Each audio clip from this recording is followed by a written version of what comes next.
Ele é médico, aposentado, revolucionário, ex-deputado federal, ex-vereador, abandonou a residência médica no Hospital das Clínicas pela luta política. Foi médico no Sindicato dos Metalúrgicos do Estado de São Paulo. Foi cassado na primeira lista do AI-5 e viveu exilado por 10 anos em países da América Latina, da África e da Europa. É conhecido como Che Guevara brasileiro. O Memórias do Poder Legislativo recebe hoje Davi Lerer. Muito obrigada pela participação do senhor, pela presença aqui com a gente. Obrigado. Lembrando que o Memórias do Poder Legislativo é produzido e idealizado pela Associação dos Parlamentares do Estado de São Paulo. Senhor Davi, são 79 anos, bem vividos e com certeza muitas histórias, né? Certamente. Vamos começar então pelos seus pais. O senhor é filho de imigrantes? Filho de imigrantes poloneses, judeus poloneses de baixa classe média, e eu sou o mais velho de uma família de 13 irmãos. Todos meninos, só meninos? Só 3 meninos. E no bairro da Moca, oriundo do bairro da Moca. Bem, tivemos aquela infância que se sabe, nasci em 1937, e realmente eu despertei para a política quando estava no segundo científico, no Colégio Roosevelt, no segundo científico, quando em 1954 o doutor Getúlio Vargas, o presidente Getúlio Vargas, se suicida. Pela primeira vez na minha vida, participo de uma manifestação política. Como foi a primeira participação? Foi do lado errado, na minha opinião. O Grêmio era comandado pelo pessoal da antiga UDN. Os estudantes eram muito antigetulistas. E eu fui na onda, fui naquela passeata.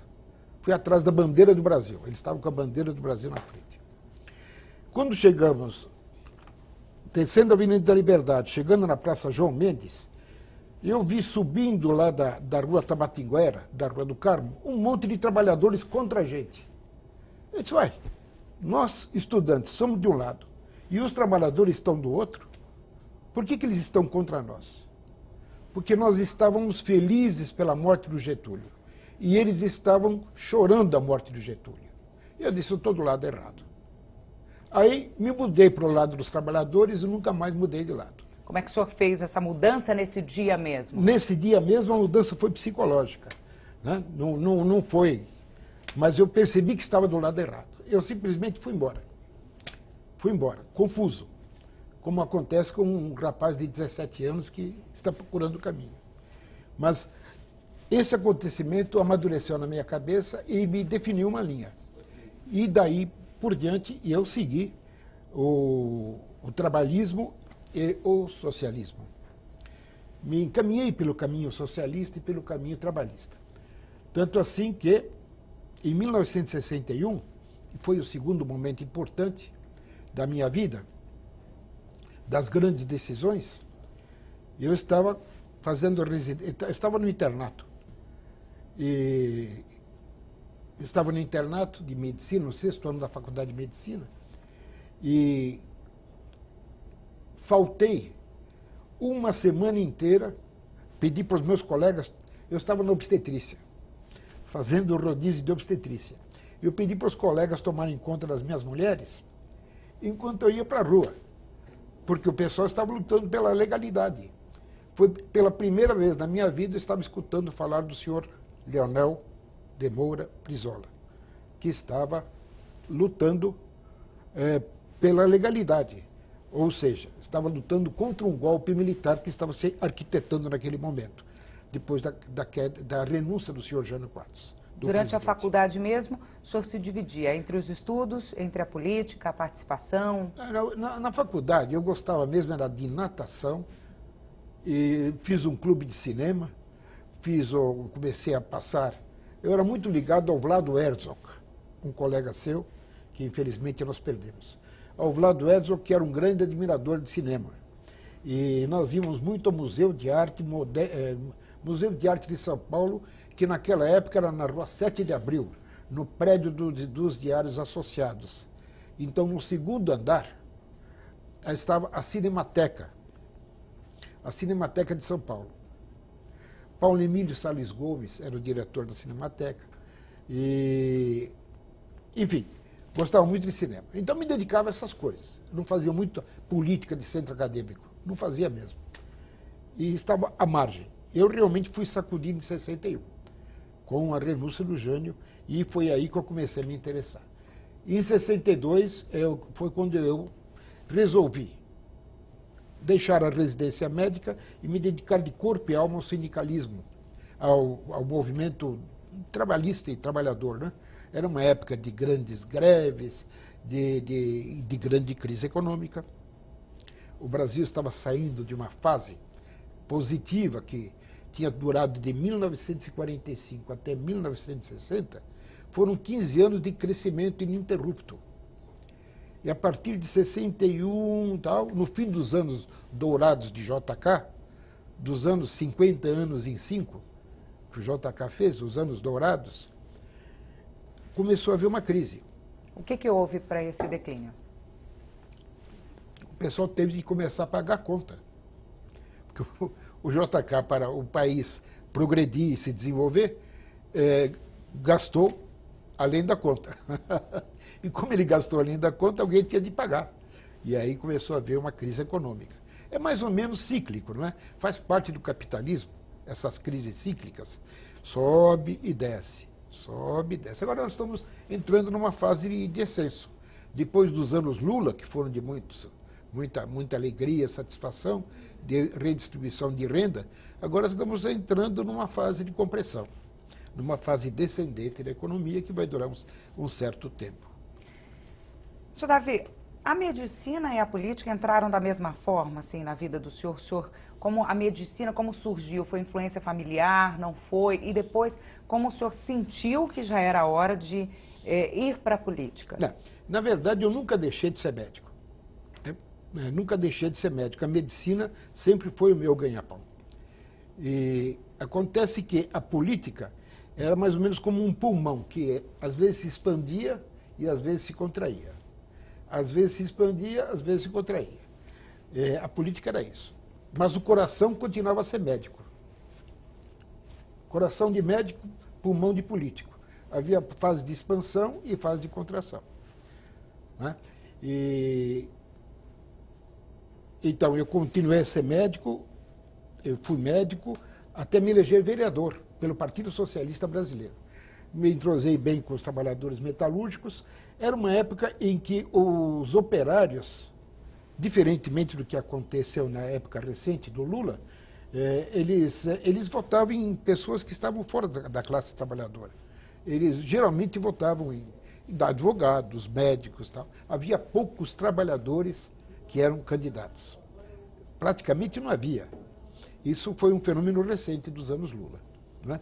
Que os trabalhadores se elegeram nos sindicatos, por intermédio dos sindicatos. Naquela época não era assim. Me elegi vereador pelo Partido Socialista Brasileiro, do qual quero mencionar que passou nessa casa o grande deputado estadual Cine Franco, que deixou história na Assembleia Legislativa do Estado de São Paulo. E entrei no Partido Socialista Brasileiro e lá permaneci como vereador. Quando veio o golpe de 1964, o golpe político-militar de 1964, eu fui devidamente preso, como todo mundo, na época, né? Fui preso, fiquei preso uns 15 dias e quase fui cassado. Passou raspando algumas vezes? Passou. Inclusive, a pessoa que estava encarregada do meu inquérito policial militar, era o general, na época, coronel Rubens Restel. Ótima pessoa. Excelente pessoa. Ele me disse assim, ele até me mandou, eu fui depor no Ministério da Guerra, que na época era no Rio de Janeiro, em frente à Central do Brasil.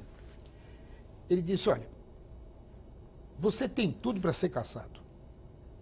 Tudo. Mas olha, nós já vamos caçar o Roger Ferreira, deputado federal, do teu partido. Vamos caçar o Cine Franco, deputado estadual. O Rocha Mendes, deputado estadual de São Paulo. Fomos caçar o Moacir Longo, vereador. Não podemos deixar o Partido Socialista sem representação. Alguém tem de ficar. Alguém tem de ficar para representar o Partido Socialista. Porque, como você sabe, o Marechal Humberto de Alencar Castelo Branco é um democrata. E não pode extinguir os partidos assim. Tem de haver um mínimo de representação. Então, eu fui. Escapou dessa vez? Eu escapei dessa vez. Dessa vez você vai escapar. Dessa vez você está escapando. Mas teve uma ameaça. E é isso aí. Você vai escapar dessa vez, mas não é por merecimento, é por exclusão. Porque nós não podemos ficar, liquidar um partido completamente, sem deixar sem representação. E o partido é muito pequeno, o Partido Socialista. Muito pequeno e um partido importante, ideologicamente, mas pequeno do ponto de vista de representação. Muito bem. E aí, escapei,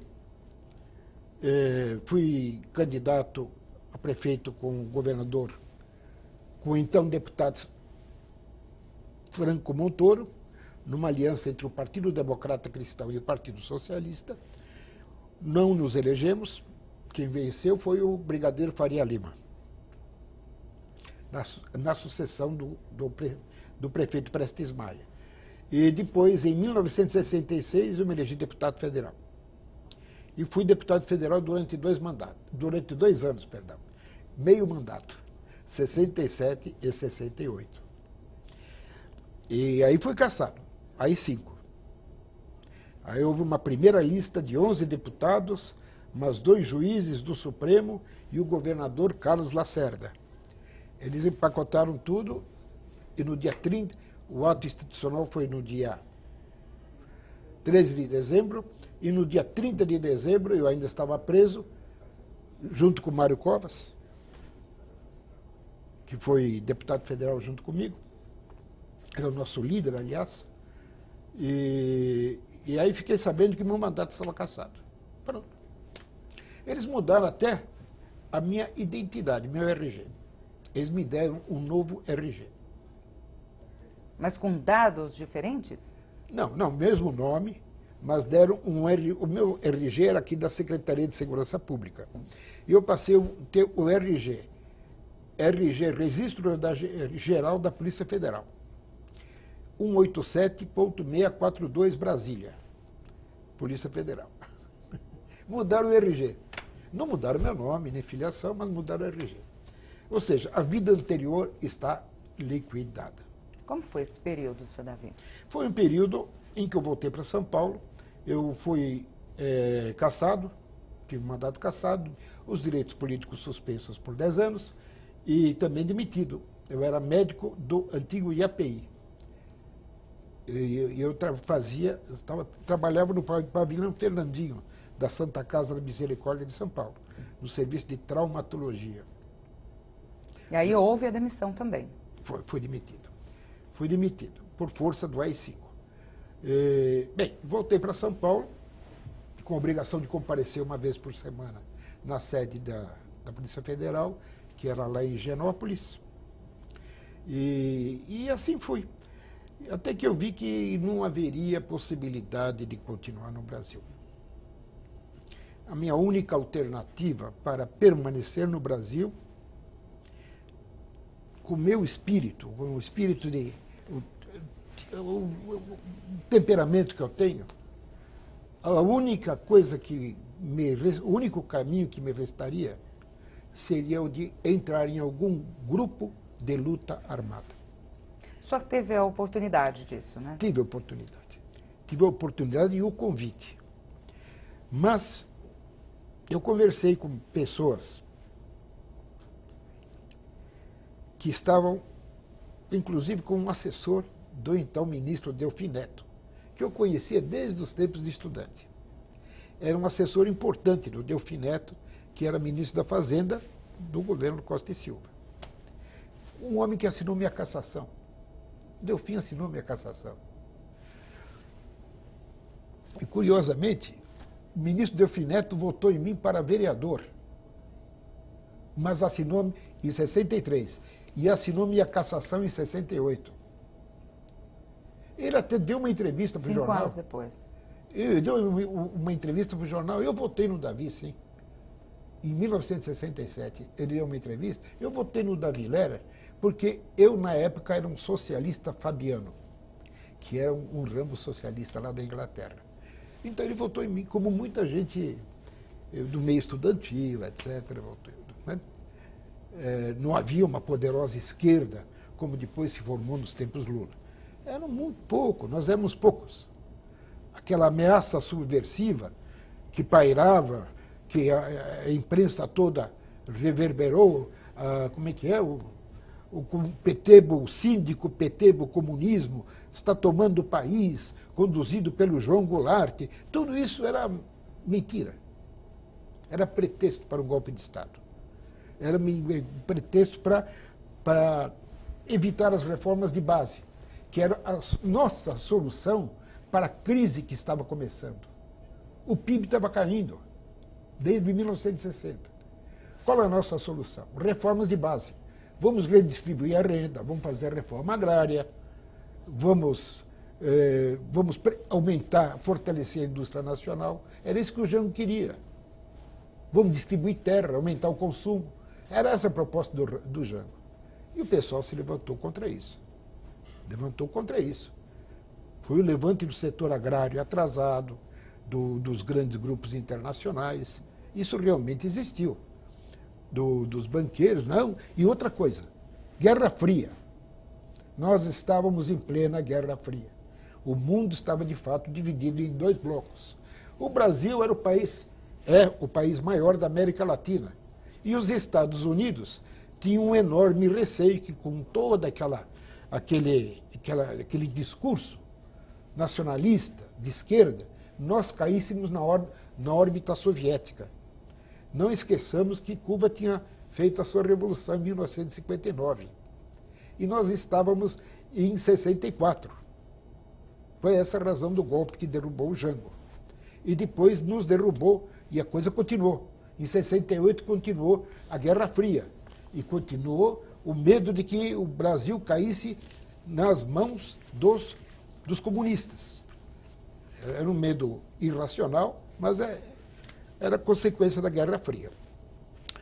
Quero deixar claro que, diferentemente do que ocorre hoje, aqui abro um respeitoso parênteses, os que foram caçados em 64 e 68 tiveram a sua vida revirada do avesso. Todos nós. O senhor Brizola, o senhor João Goulart, esse seu criado modesto, e outros deputados caçados, o Mário Covas e outros, tiveram a sua vida revirada do avesso e não encontraram nada contra nós do ponto de vista de corrupção, enriquecimento ilícito, vantagens ilegais, tráfico de influência, propinas, gorjetas e outras coisas que, infelizmente, hoje são muito corriqueiras na vida política. Então, essa culpa nós não carregamos. Os de 64, 68 não sujaram as suas mãos. Não sujaram as suas mãos. Nós vamos continuar falando desse período bem difícil no próximo bloco, tá, seu Davi? O programa Memórias do Poder Legislativo vai fazer um pequeno intervalo. Daqui a pouco a gente volta.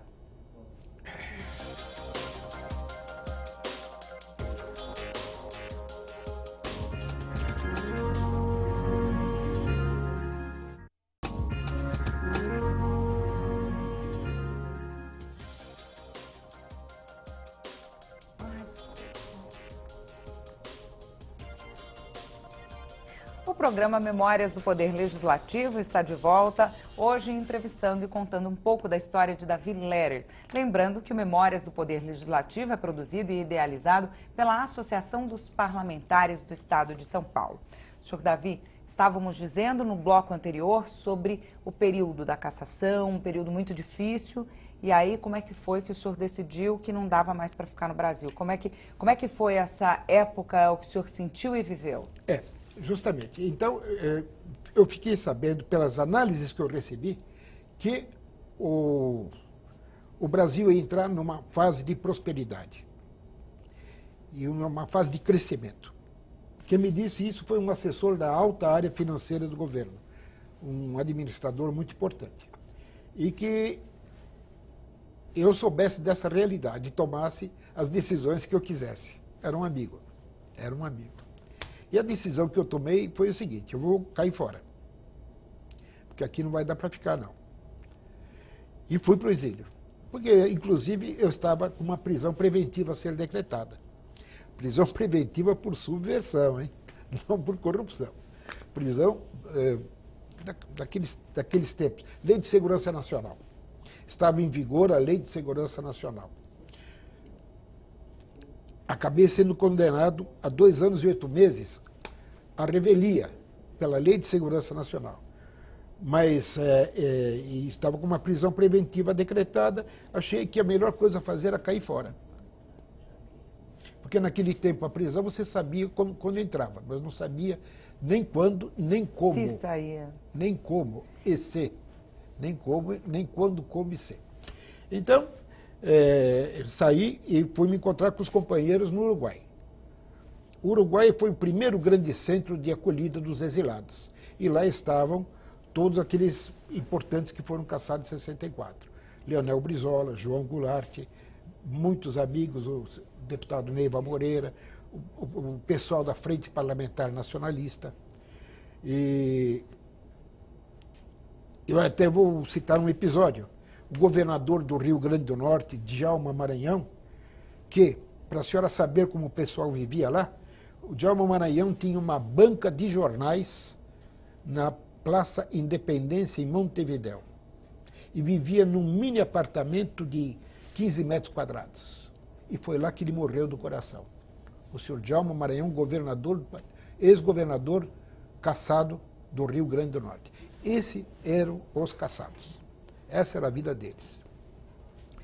O único que tinha posses e tinha bens de raiz, já tinha muito antigamente, muito antes de ser político, era o João Goulart. E o João Goulart nos deu acolhida e foi ele, inclusive, que eu tinha uma bolsa de estudos para Paris. Uma bolsa de estudos para trabalhar num hospital de Paris, em Paris. E foi graças ao Jango. O Jango me comprou a passagem. Então existia um vínculo muito grande. Eu era muito amigo dele. Ele tinha uma fazenda lá em Taquarembó, e eu passei algumas semanas com ele lá conversando. Ele tinha uma vida tão interessante que eu pensei até em começar a escrever a vida dele, aproveitando o Taquarembó, aproveitando a situação, o fato de estarmos juntos. Durante esse período no Durante Uruguai. esse período. Eu me lembro, ele dormia numa cama muito simples, muito enxuta, sem nada, e na cabeceira ele tinha as memórias do general de Gaulle, uma biografia do de Gaulle que tinha acabado de ser lançada na época, estou lhe falando do ano de 1969, meados de 1969.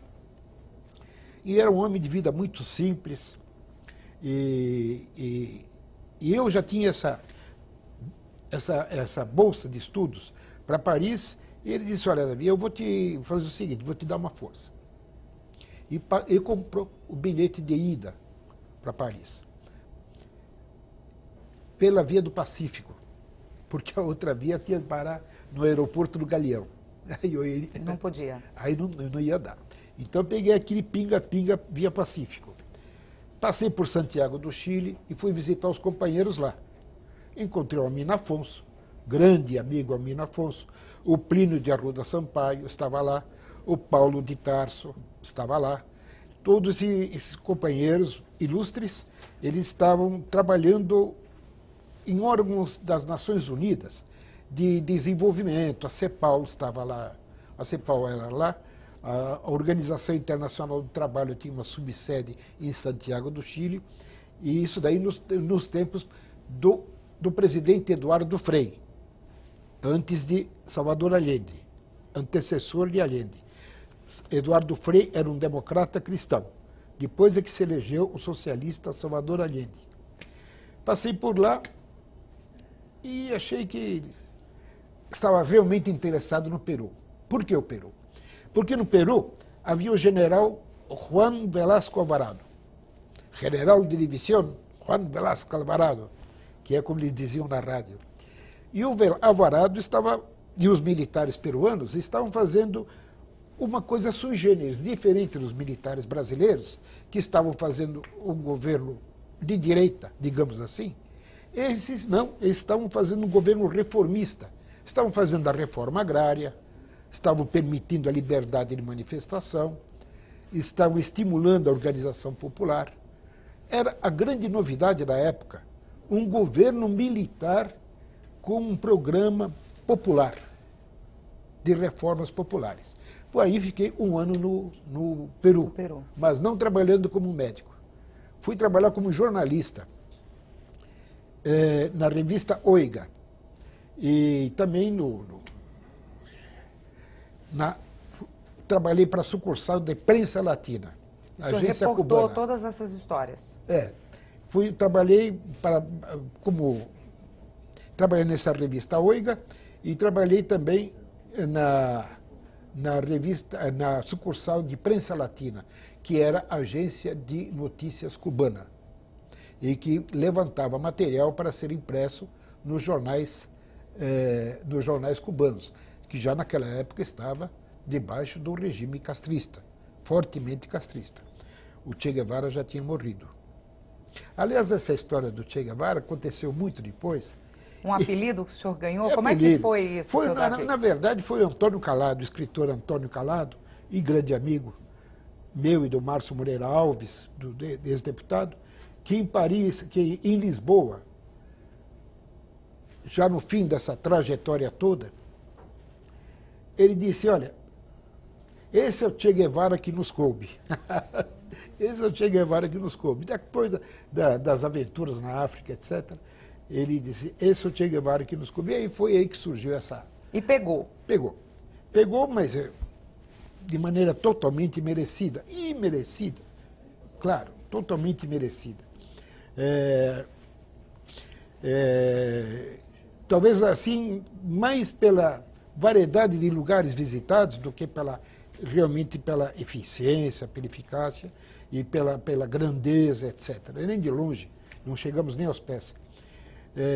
Embora ele tenha sido, o Guevara, permanecido como um ídolo, digamos, de toda uma geração, sem dúvida nenhuma.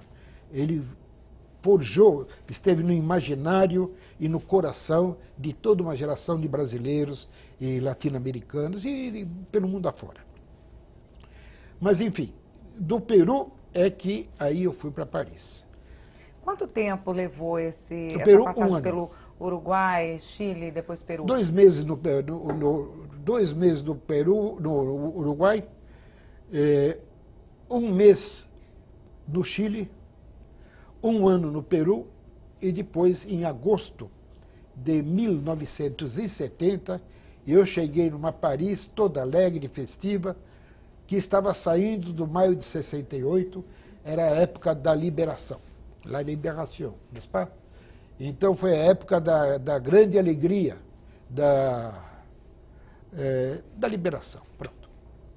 Foi nessa Paris que eu comecei a trabalhar no Hospital Saint-Louis, no serviço de cirurgia geral, e comecei a me preparar para o que vinha pela frente. Fui contactado na época por um ex-professor meu, Luiz Hildebrando Pereira da Silva, um especialista em parasitologia, que estava ajudando Oscar Niemeyer a construir em Constantina, Argélia, uma universidade. A Argélia tinha acabado de conquistar sua independência e estava recrutando brasileiros para fazer aquela universidade. Lá, o Luiz Hildebrando teve contato com esses movimentos de libertação. Frente de Libertação de Moça em Argel.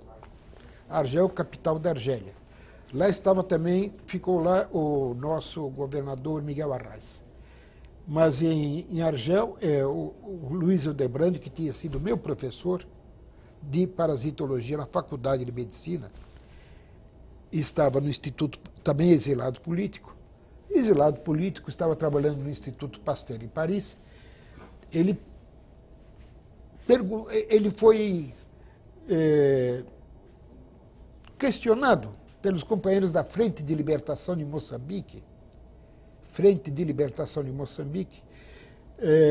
se ele tinha médicos que falassem português, porque eles precisavam de médicos para a Frente de Libertação de Moçambique, que era um movimento político e militar que conquistou depois a independência de Moçambique.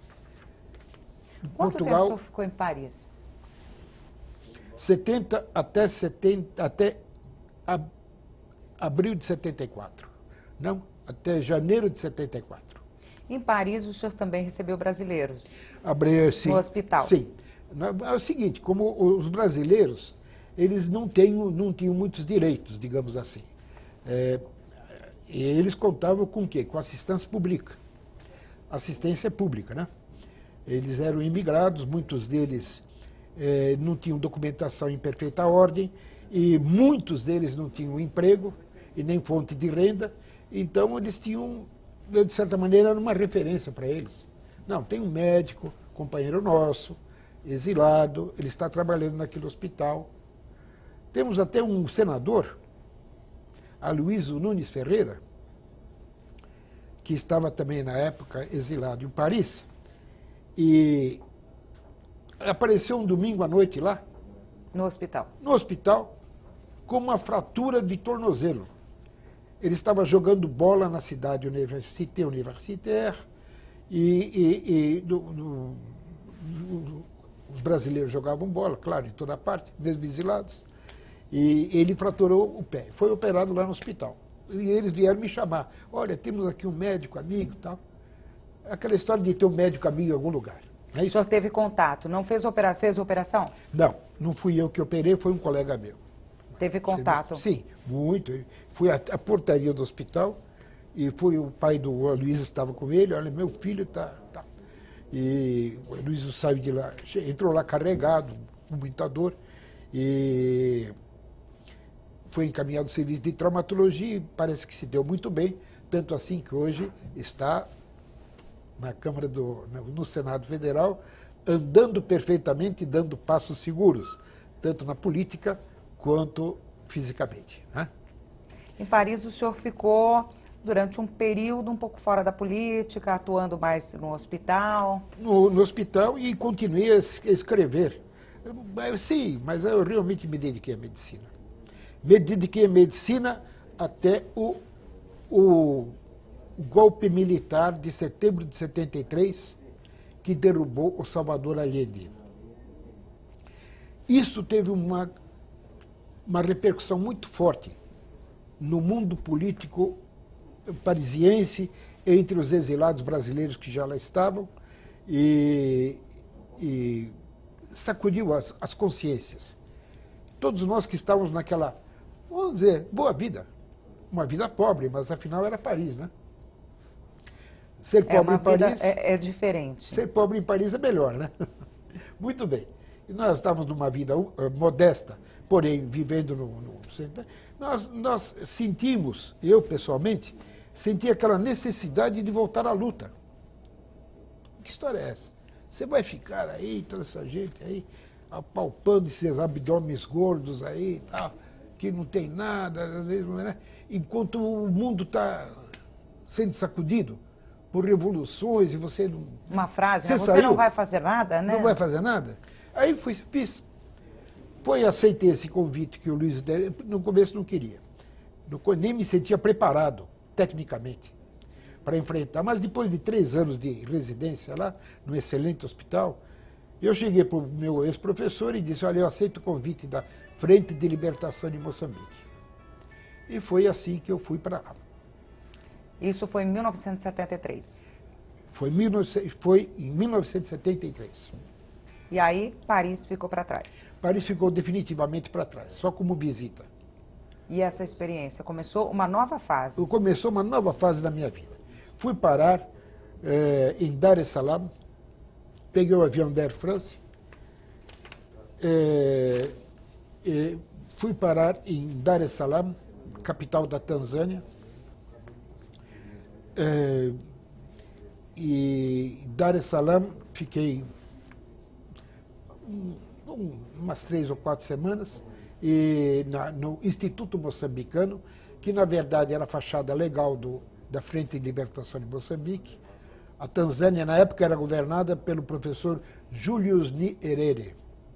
Aí teve uma ruptura, né? Começa uma nova fase completamente diferente. Vamos contar isso no próximo bloco? Sem falta. O programa Memórias do Poder Legislativo volta daqui a pouquinho, a gente vai para um breve intervalo.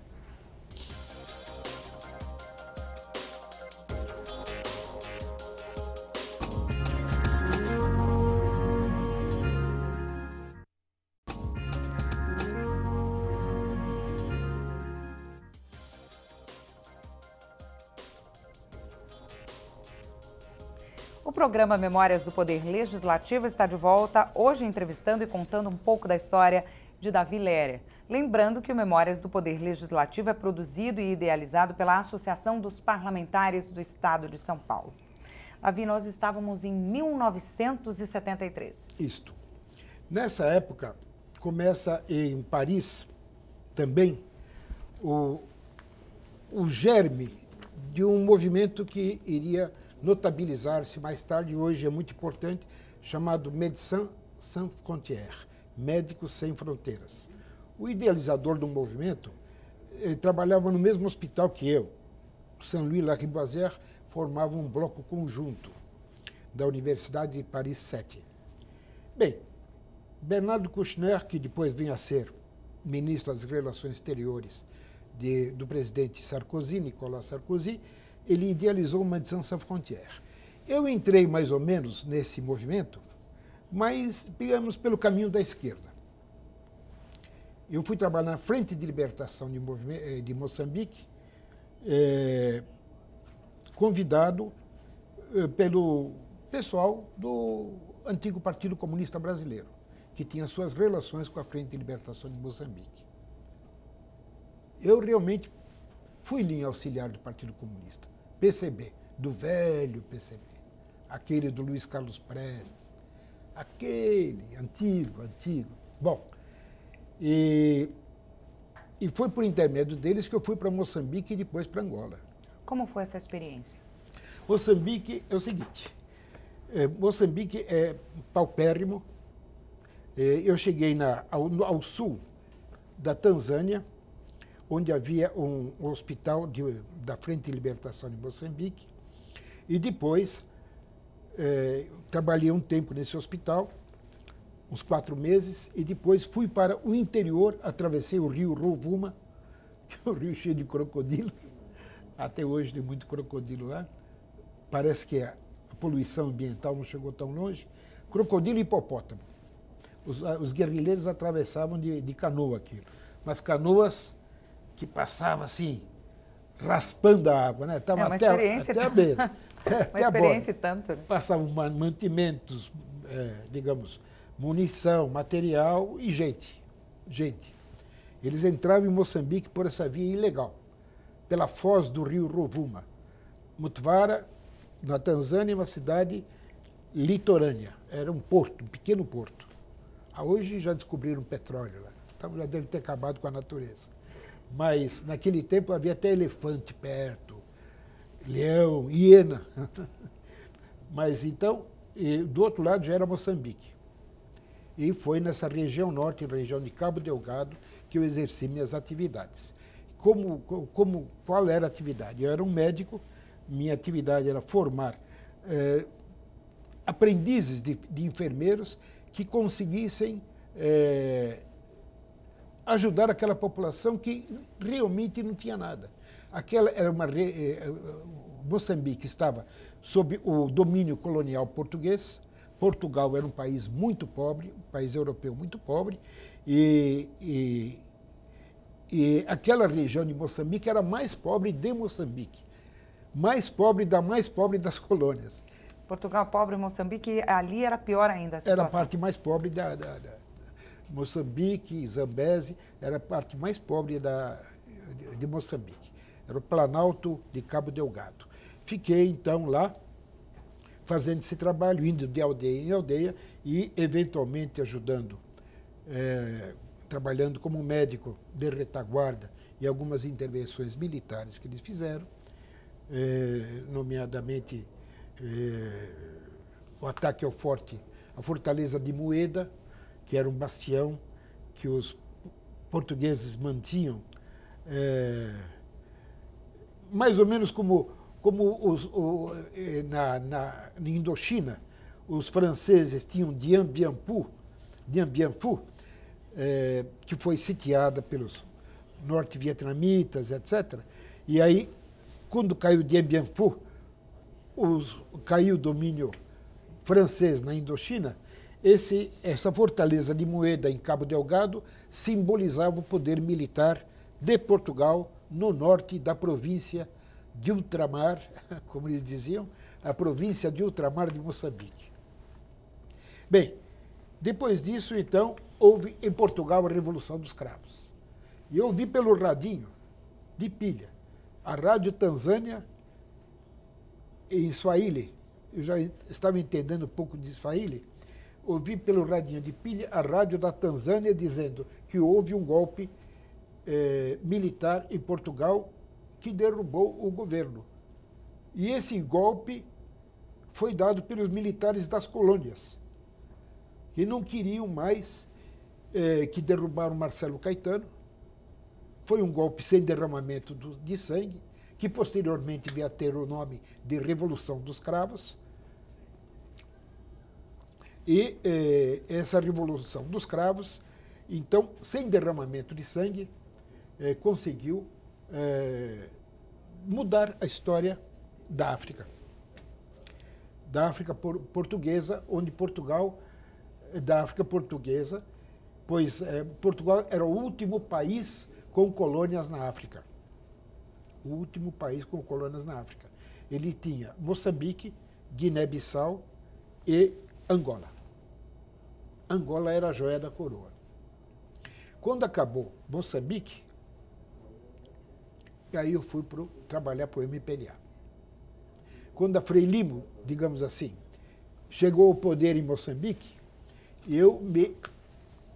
já fui recrutado para trabalhar com o Movimento Popular de Libertação de Angola.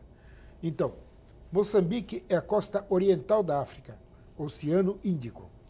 E MPLA e Angola é costa ocidental da África, Oceano Atlântico.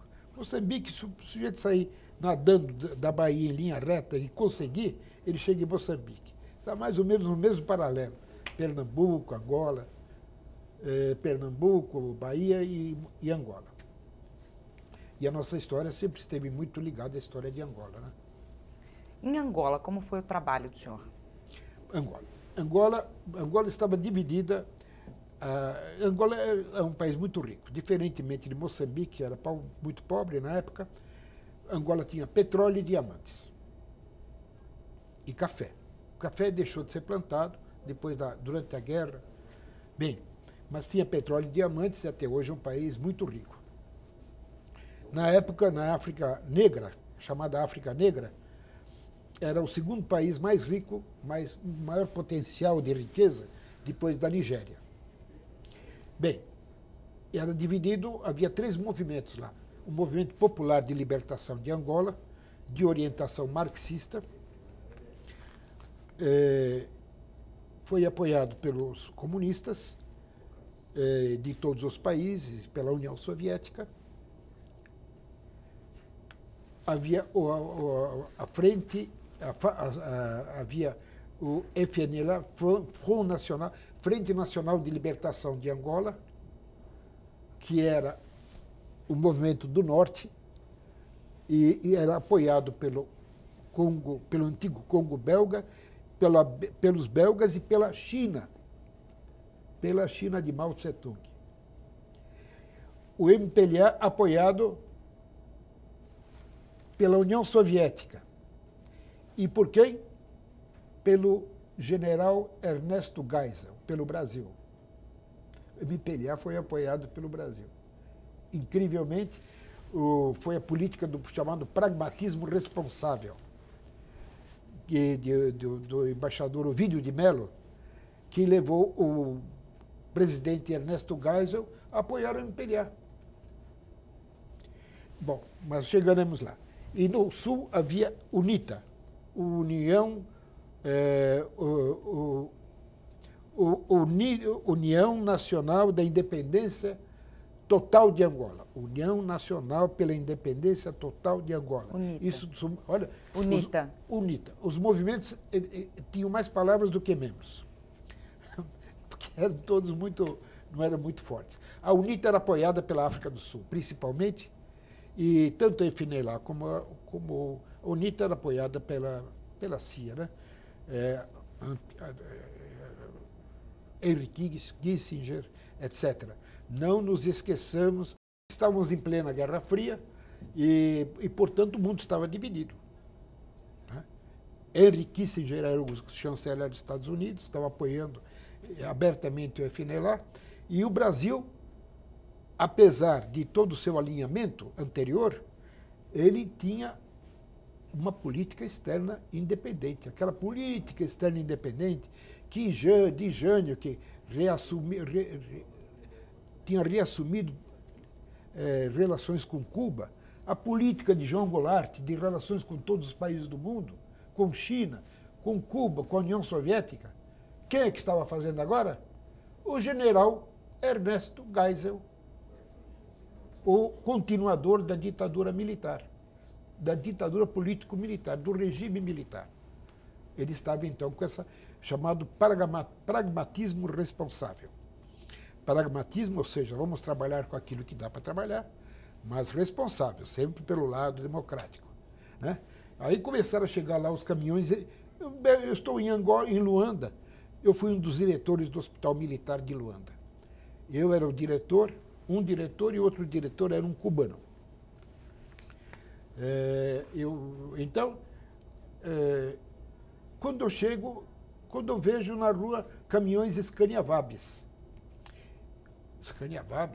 ônibus Scania Vabis, inclusive, como eles não sabiam dirigir muito bem, esses ônibus um pouco mais sofisticados, muitos deles, o câmbio quebrava, porque havia uma reduzida, um aumento de tal. Então, a Volkswagen, via Brasil, começou a exportar carros para Angola e, ao mesmo tempo, chegavam, do outro lado, cubanos. O outro diretor do Hospital Militar de Luanda era um cubano, Major Matute. Havia dois diretores. Para não mostrar que estava tudo cubanizado, eles tinham o Davi Lera lá para... Não, esse é um brasileiro, que também é diretor aqui do hospital. E permanecia assim enquanto se desenrolou essa grande batalha pela reconquista de Angola. Porque Angola sofreu uma intervenção da África do Sul. Que chegou até a cidade de Benguela, enfim, uma cidade importante. Portanto, o MPLA estava sitiado, tanto pelo Sul,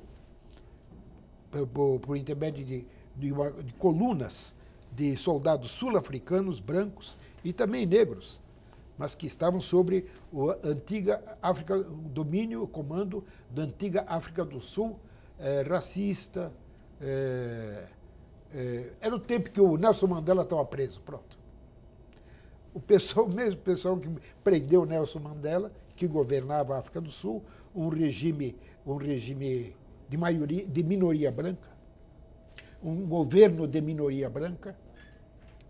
Esse mesmo governo é que estava invadindo Angola, naturalmente amparado, na época, pelos Estados Unidos. Estavam dando uma força para os sul-africanos. Nessa época, já fazia quanto tempo o senhor estava fora do Brasil? Nessa época... Quase 10 anos. Já 77. quase completando os 10 anos. Não, os 10 anos eu iria... Na verdade, foram 9 anos e meio. Porque em janeiro de 79, 2 de janeiro de 79, eu voltei ao Brasil. Fui até o primeiro brasileiro, primeiro exilado a voltar para o Brasil. primeiro a voltar. Como é que foi essa decisão e como é que foi essa volta? Bem, depois de Angola, eu fui embora de Angola, parti de Angola, em 1977. Nessa época já havia um serviço médico bem organizado, bem organizado. Bem organizado não vou dizer, né? Era bem melhorado. Melhorado, é. Havia muitos médicos cubanos que tinham chegado.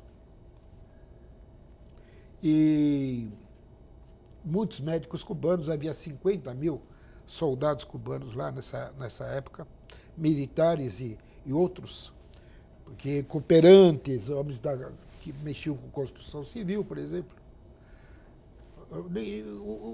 Os angolanos não tinham know-how nenhum, não tinham know-how. Eles tinham sido tão colonizados e tão ferozmente que eles não sabiam, tinham poucas habilidades, digamos assim. Era um regime de semi-escravidão. Havia uma elite cultural, uma elite intelectual e política muito reduzida e depois uma grande massa popular analfabeta, despreparada, e incapaz de se governar. E nesse momento a colaboração cubana teve muitíssima importância, porque não foram apenas militares, como já lhe disse, foram médicos, foram engenheiros, técnicos de construção civil, até barbeiros cubanos, foram trabalhar lá voluntariamente. Fizeram isso, era um trabalho voluntário. E realmente eles tiveram um papel importantíssimo, muito positivo em Angola. Foi um momento alto de Cuba. Como é que o senhor foi recebido no Brasil? Bem, muito bem. Em primeiro lugar, eu vim ao Brasil no dia em que estava, no dia seguinte, o ato institucional, a vigência do ato institucional número 5, terminava em 31 de dezembro de 1978. Foi uma data estipulada pelos militares. 31 de dezembro de 78 termina o ato institucional número 5. E lá nós estávamos todos concentrados em Lisboa. Lisboa era o trampolim para o Brasil. Estava todo mundo lá. O Brizola estava lá, o Leonel Brizola, muitos companheiros que tinham participado e sobrevivido à luta armada. O Fernando Gabeira estava lá, tinha saído da Suécia, foi para lá. O Alfredo Sirques, enfim, tinha muita gente. Não vou dizer que só havia gente lá, havia gente em Paris, havia gente na Suécia, etc. Mas o grosso da imigração brasileira, pelo menos da imigração militante, que pensava no Brasil, estava se concentrando em Portugal, vendo o que estava acontecendo do outro lado do mar. Daqui a pouco a gente volta. Né? Estava aquele clima de daqui a pouco a gente volta. Esperando a largada ali. Esperando a largada. E eu, que tinha sido... eu tinha sido condenado a 2 anos e 8 meses, mas a revelia. Não me pegaram, porque eu saí antes. Não me pegaram. Aí um deputado Modesto da Silveira, quero prestar homenagem aqui ao ex-deputado federal e advogado de presos políticos, Modesto da Silveira, que morreu a semana passada, grande amigo, grande patriota. O Modesto da Silveira, que era meu advogado, ele conseguiu um passaporte para mim. Ele disse, olha, você está, digamos, limpo. No Supremo Tribunal Federal, etc. Ele conseguiu, digamos assim, que fosse reconhecido a prescrição da pena. Ele conseguiu no Superior Tribunal Federal que a minha pena fosse reconhecida como prescrita. Acabou a pena, acabou a pena. Então ele não tem mais condenação. Com isso, eu consegui tirar um passaporte. Pela primeira vez eu estava circulando com um passaporte legal. Depois de 9 anos... De volta para casa. De volta para casa. Para voltar para casa, consegui um passaporte legal. Porque o que eu tinha até 78 era um passaporte ilegal. Ilegal. Davi, fizemos uma viagem aí, né? Aí pela vida do senhor. Passamos pela África, pela Europa, Fui muito pela bem América recebido. Latina. Como eu era o primeiro sujeito a voltar do exílio, primeiro exilado a voltar do exílio, havia fora, passei no aeroporto de Galeão, na Congonhas havia a Polícia Federal me esperando, fizeram umas 30 perguntas, 2 horas. Lá fora havia uma multidão de 5 ou 6 mil pessoas. Também estava o Franco Montoro, na época deputado federal, o Mário Covas, o deputado Alberto Goldman, também cassado Mário Covas, o Alberto Goldman, deputado, e outros amigos, companheiros, né, que ficaram aqui, e muita gente que estava lutando pela anistia. Voltou com muitas histórias, né? Muitas histórias. Davi, muito obrigada pela participação do senhor no nosso programa. O programa Memórias do Poder Legislativo termina aqui. Até o nosso próximo encontro. Até lá.